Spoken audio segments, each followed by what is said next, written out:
Today we're going to make a number of dishes, but the one I'm going to begin with is my favorite soup. So I've already chopped and prepared the ingredients. I'm going to get a medium-high flame, put a couple tablespoons of oil, and I'm going to saute one large onion.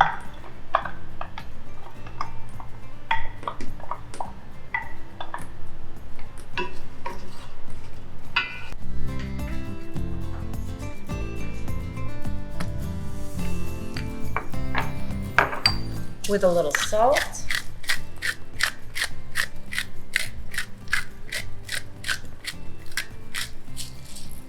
some fresh cracked pepper,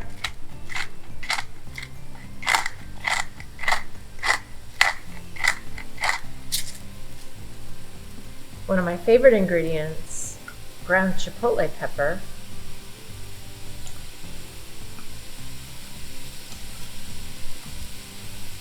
and a little cayenne. I like a little more than some people do.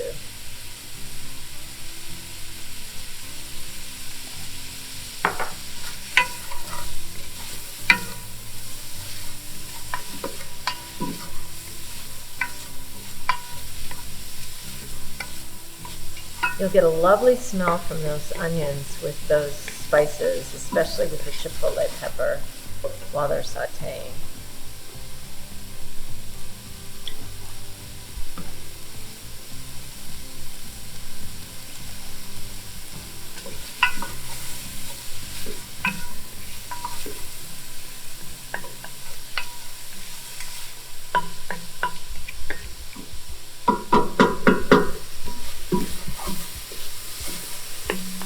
Now I'm going to add in 3 cloves of crushed or chopped garlic. I like it crushed. I had a chef tell me once it makes the flavor a little more intense. And then after I add in the garlic, I'm going to add in 4 diced potatoes and 4 diced carrots. And I'm going to saute these along with the onions and garlic.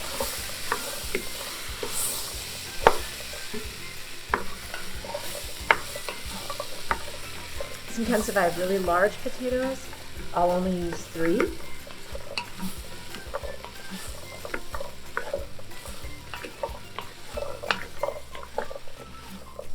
And this really infuses the flavor of the spices, onions, and garlic into the vegetables.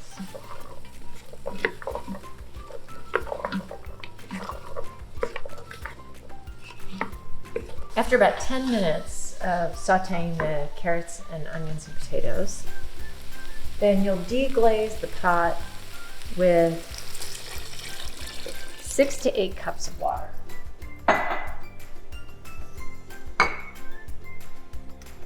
Use 6 if you like your soup to be a little more stew-like, and 8 if you like your soup to be a little more soup-like.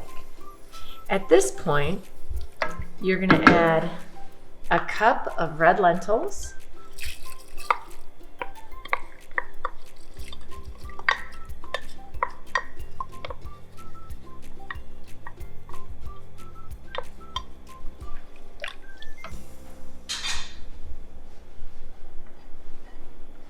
two sausages sliced. I use hot Italian sausage.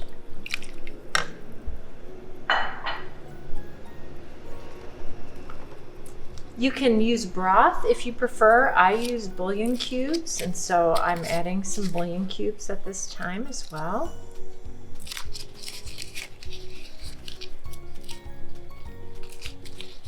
And then one of my favorite ingredients for a soup recipe, I'm going to add in a parmesan rind. It imparts a delicious flavor to the soup. Now what you want to do is let this soup come to a boil and simmer until the carrots and potatoes are nice and tender. And then we're going to add our last 2 ingredients. Chopped curly kale, and I've already prepared that, and about 1.5 cups of tomato sauce if you like your soup smoother. I usually use crushed tomato or chopped or diced tomato in the soup, and in the summer I'll make it with fresh tomato.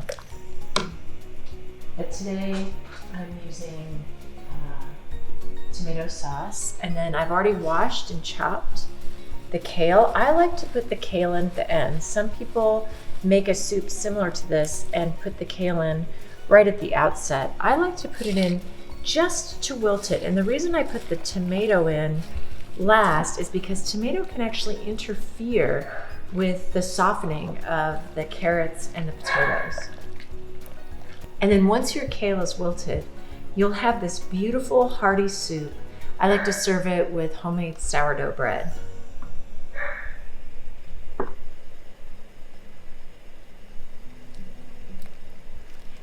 And when you're preparing the carrots and potatoes and they're getting a chance to cook in the broth with the heel of parmesan, the lentils will begin to mostly dissolve and they'll thicken the soup.